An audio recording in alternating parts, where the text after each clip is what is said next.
So good news, guys, the bolt holes on the passenger side heater channel, all the bolt holes are gonna line up because I had to change every single one. But now it'll fit perfect.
Okay, so just a quick update. That wheel well is all done. Looking around here, we've got the A-pillar done. And around to the inside, it's all primered now. I was gonna get going on this rear quarter panel, but remember down there it had all that filler in there. And I knew that this was a problem area when I ordered the sheet metal, so I got the one, like the one that comes up quite high, so it's the large one. And it comes with this back piece on it too, which is great because I need to replace a bunch of that anyways. But I'm finding that in order for me to get back to that area, I'll probably want to get this off of the chassis. So instead of going for the quarter panel now, probably what I'm going to have to do next is build the dolly and get the body onto the dolly and the chassis out of the way. So that'll be next. And maybe that won't be till next week. No rush. I mean, I got a lot to work to do, and so I'm not gonna rush it. Still plenty to do and think about. Anyways, that's that. So far, so good. Okay, just a good place for us to pause there in the video and just have me interrupt just for a minute. Just to remind you that this project happened between October 2020 and October 2024. So this project is actually finished. And if you want to go and check it out, you can actually go see the whole thing already on Instagram. But what I'm doing here is I'm taking all my Instagram content and I'm repackaging it and putting it on YouTube so it'll be easier for people to find videos on certain jobs or certain things that they maybe will be easier to search on the YouTube platform than it is on the Instagram platform, because Instagram isn't great for that sort of thing. So what we've just seen is early on cutting out the heater channel and then bolting it to the pan, tacking it in, and then A-pillar, tacking in our A-pillar, and then doing the front wheel well as well. There's a little bit of work to be done there. And I believe there is kind of a little bit of a order that you may want to do it in.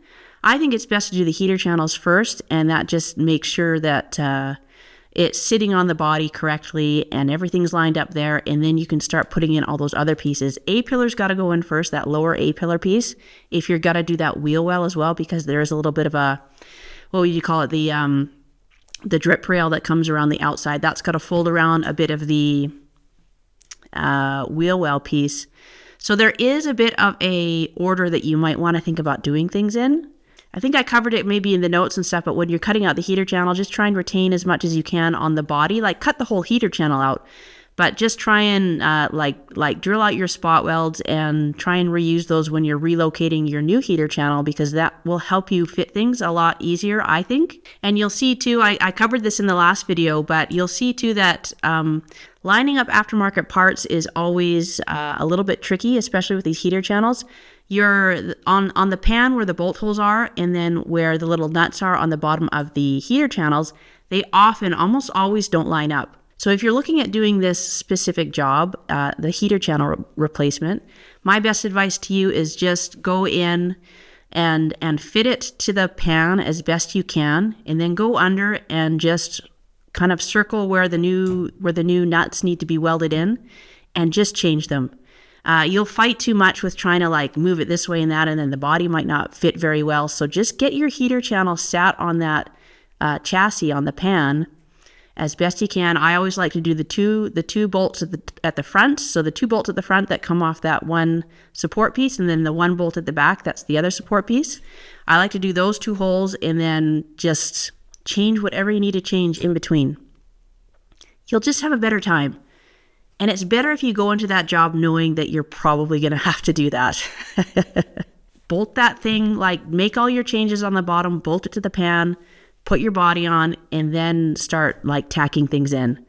But I would prioritize your fitment to the pan first and then go from there.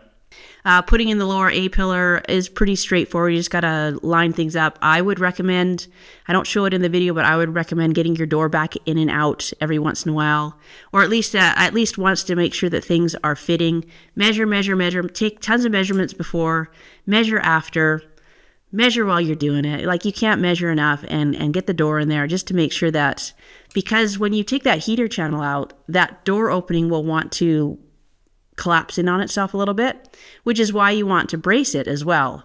Just do the, like, I can't express that enough. Just do the job now.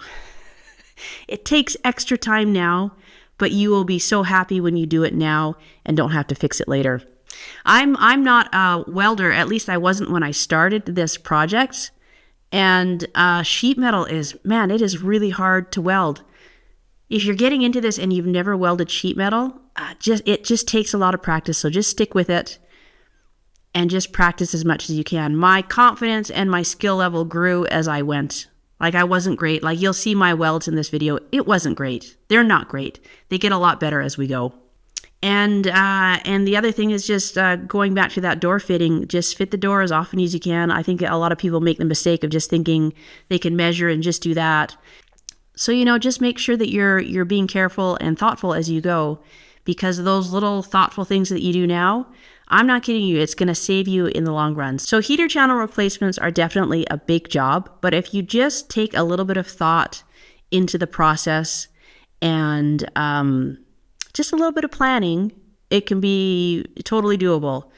But you'll just see how I did it in my process, what works for me. You might have something that works better for you, and if that's the case, that's great. Do what works for you. This is all about just sharing what I did, and if you have something different that you did, that's awesome as well. So I hope you enjoy the rest of the video. It's just fitting the door, and we will see you next week.